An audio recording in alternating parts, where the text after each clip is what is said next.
Hello everyone, my name is Putusara Arindra, and now we will discuss the material in the metallurgical, that is chapter 11 about tool steel and high speed steels. And my main reference is a book about metallurgy for the non-metallurgy. Okay, we will continue to the chapter 11.1. Okay, chapter 11, tool steels and high-speed steels. 11.1, a brief history. The modern story of tool steels begins with Benjamin Huntsman, a clockmaker from Sheffield, England, who is credited with developing the crucible melting process in 1742. This process made it possible to produce cast steel with carbon levels that falls between those of cast iron and wrought iron. This cast steel could be hardened through heat treatment, and in early 80s they were the best tools available for cutting and machining other metals.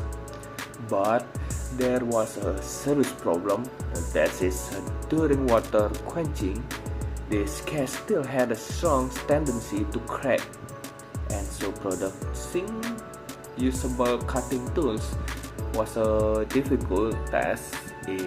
And in 1868, Robert Marshall, who worked as an iron master in the forest of Gloucestershire, England, discovered that the addition of tungsten to a mild carbon steels might result in an alloy that's developed a remarkable and unique set of qualities.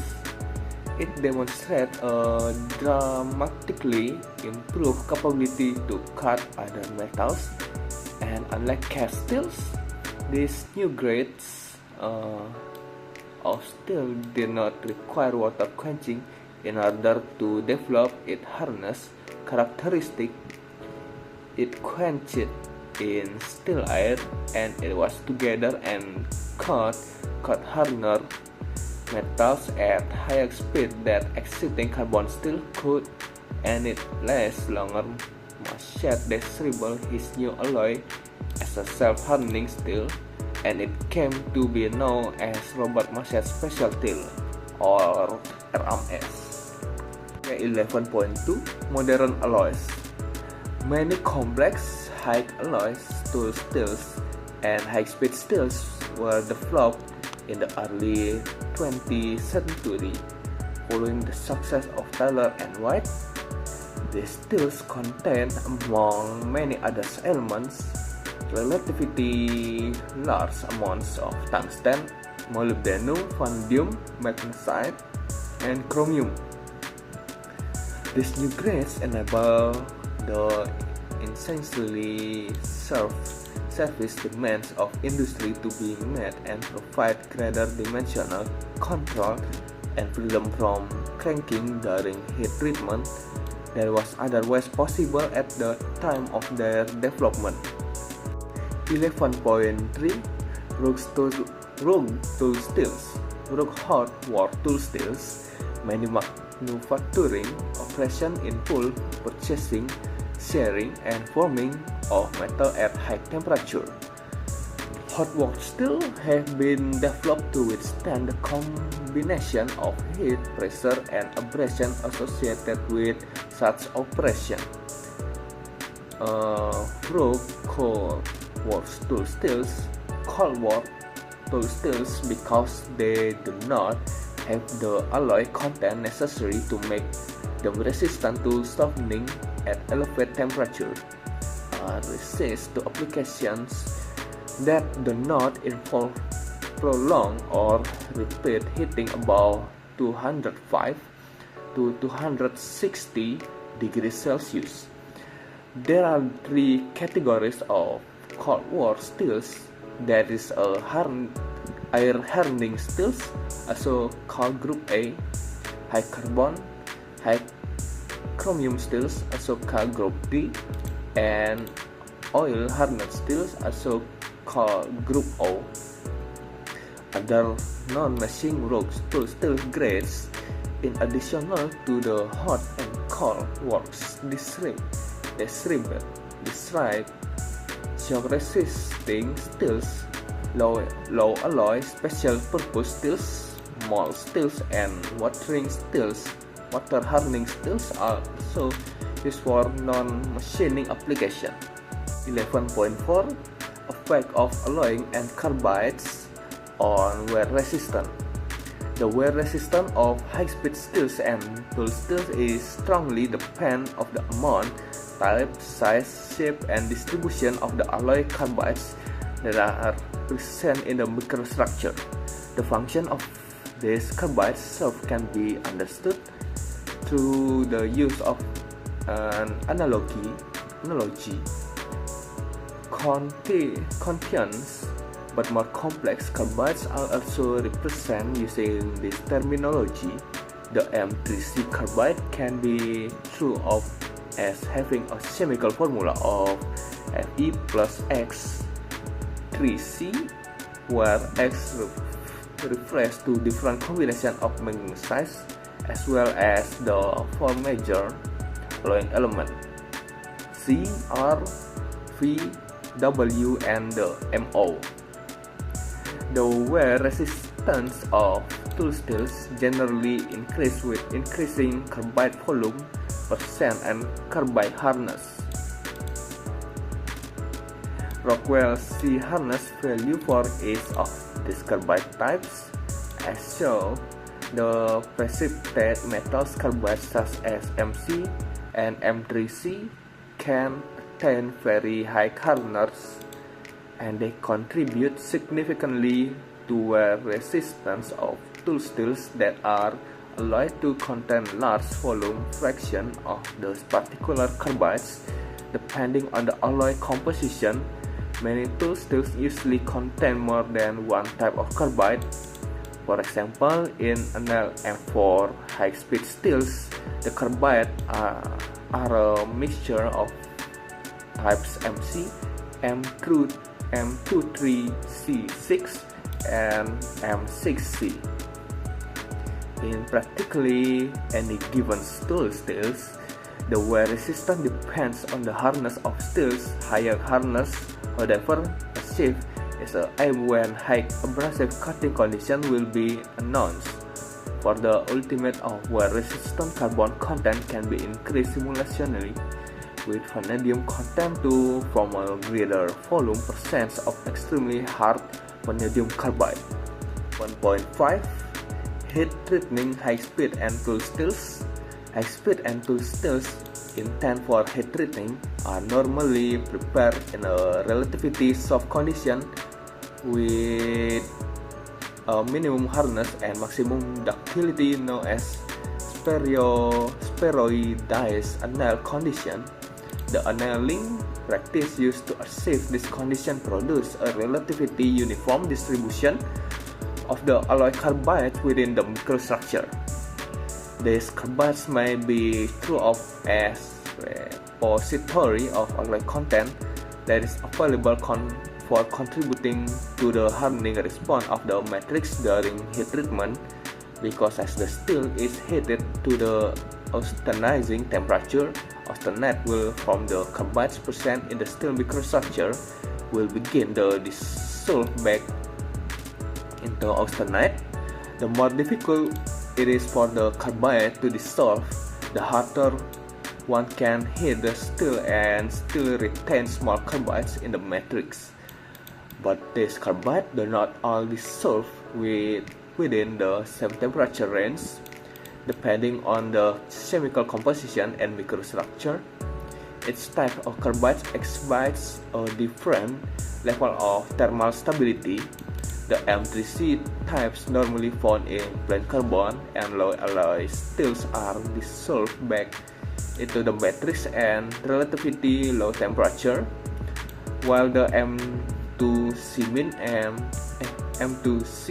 and MC type carbides that are found in high-speed steel typically require the highest austenitizing temperature in order to bring them back to solution. 11.6 The powder metallurgy tool stills. As a result of pronounced Eigot segregation, conventional stills and high-speed stills can contain a somewhat coarse, non-uniform microstructure accompanied by relativity low transfers through properties. The carbide segregation observed in the longitudinal section of nail M2 high-speed steel bars illustrate the degrees of segregation that is normally present in these bars and how it becomes more pronounced as the diameter of the bars increase. As this example demonstrates, the severity of Eigot segregation can be minimized through the application of proper hot working reduction practice, but it cannot be eliminated completely in traditional Eigot casting operation. Most tool stills were products that are produced using traditional Eigot casting technique. An alternative process that is used to manufacture the same products is the rapid solidification of gas atomized powder that are consolidated to full density by hot isostatic pressing. The technique is known as powder metallurgy processing or PM processing, and it has several distinct advantages over traditional in Eigot casting methods. Powder metallurgy processing virtually eliminates carbide segregation and produce a very fine microstructure with a uniform distribution of carbides and non-metallic inclusion. Perhaps even more importantly, PM processing allows special composition to be manufactured that are difficult or impossible to produce by standard melting and casting practice. 11.7 is a cutting tool coating. In surf, cutting and machining application used in industry, it is not uncommon to surface treat high-speed steel and tool steels with specialized coating to reduce frictional contact, reduce thermal conductivity, and improve wear resistance. These hard wear resistant surface coating are often used as a means of improving tool life. Important consideration when selecting a surface treatment are substrate material, coating process temperature, coating thickness, coating hardness, and the material to be machined. There are many surface treatment and treatment process that are available. For example, it has been estimated that up to 16 to 17% of our carbide tools are not coated. The surface hardness produced by a number of different types of coating. The material to be machined is an important consideration when selecting a coater. For example, titanium nitride coatings work well on various material but immediately break down when machining titanium. Thin film diamond coating work well when machining aluminum but are totally ineffective with ferrous alloy. The primary methods of applying coating to cutting tools, chemical vapor deposition or CVD, are physical vapor deposition or PVD. Chemical vapor deposition developed in the late 1960s to early 1970s was the first method used in the for coating cement carbide cutting tools. In the CVD process, the tools are heated in the sealant reactor to approximately 1000 degrees Celsius, where gaseous hydrogen and fulminate compounds supply the coating material constituent.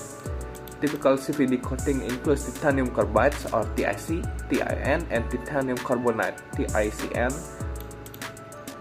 And because CVD coating are applied at high temperature and have a greater coefficient of thermal expansion than a substrate, they develop residual tensile stress on cooling to room temperature, which can cause cracking and swelling during interruption coating. That's all for me about the chapter 11. If you have question in this section, you can write below in the comment section. Okay, don't forget to like my video, and if you have any suggestion, you can also write below in the comment section. Okay, that's all for me. Thank you for all. Thank you for watching.